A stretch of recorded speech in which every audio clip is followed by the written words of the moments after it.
service, agro-business. Très bien. Ça demandera Une idée, yes. Et vous êtes Cet institut fait la recherche et nous sommes heureux de coopérer avec Maroc pour développer une plateforme pour qu'il pourrait donner un bénéfice social aux citoyens marocains. D'accord. Comment ça marche, le même système en Inde? En Inde, il y a un système où chaque citoyen indien a un numéro unique. Et avec ce numéro unique d'identification qui aide les verseurs pour verser tous les bénéfices sociaux, ils ont tous les détails de cette personne et c'est dans l'ordinateur. Alors ça évite les personnes, surtout dans les personnes qui sont dans les niveaux faibles de l'économie, qui n'a pas le moyen de toujours faire le va-et-vient, peut-être pas les papiers, tout ça. Seulement donner le numéro et bénéficier de les programmes agricoles, programmes de santé, programmes d'alimentation, programmes d'éducation, et directement, sans intermediaries.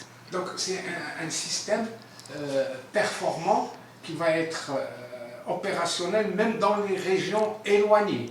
Oui, oui. Dans la montagne, oui. dans les... Oui, surtout parce que l'Inde a 1,3 milliard des habitants et nous utilisons la technologie pour connecter aux gens où il y a une difficulté pour connecter par les routes, par l'avion ou d'avoir l'accès. Par exemple, nous avons le programme de télééducation, télésanté, et nous utilisons maintenant aussi pour la gouvernance. On utilise beaucoup de technologies, par exemple, on dit e-gouvernance, électronique gouvernance. Qui a signé l'accord? L'accord de côté indien est signé par le doyen de l'université de National Institute of Information Technology, Bangalore, avec le gouvernement de Maroc. Merci. Deuxième question, Madame l'ambassadrice, c'est sur la visite que va effectuer le secrétaire général de Gujarat.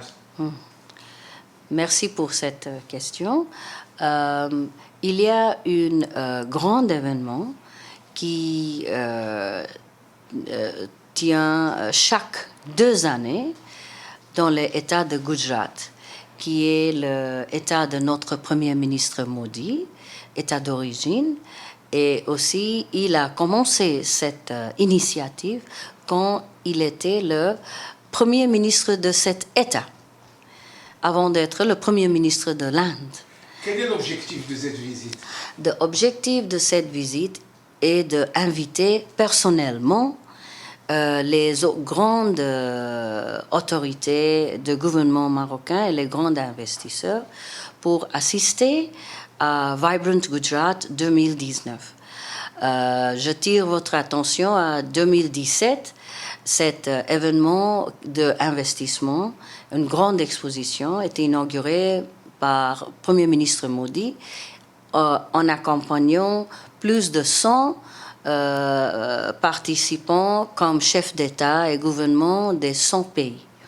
Et en espérant, il y aura aussi la participation de Maroc. Cette délégation vient d'Égypte. Il a déjà fini son voyage à Égypte et en Turquie. Et maintenant, il vient. C'est une personnelle. Il pourrait envoyer par papier aussi, mais ça montre l'effort de part du gouvernement de Gujarat, non seulement d'inviter, mais de donner une petite description sur cet événement pour cibler le tourisme, l'IT, l'éducation, l'infrastructure, d'inviter l'investisseur Maroc. il mène une grande délégation de 24 hommes d'affaires. Exposition inédite du grand homme Gandhi. Parlez-nous de cette exposition. 43 rares photographes de Mahatma Gandhi tirés par son grand-neveu, Kanu Gandhi. Et cette photographe sera exposée à Villa des Arts, Mohamed El Fassi Auditoire, ministre de la Culture et Communication, et Mohamed El Kassim Galerie à Fès. Et cette exposition commence le 2 octobre et va finir vers 26 octobre. C'est Javed Haider.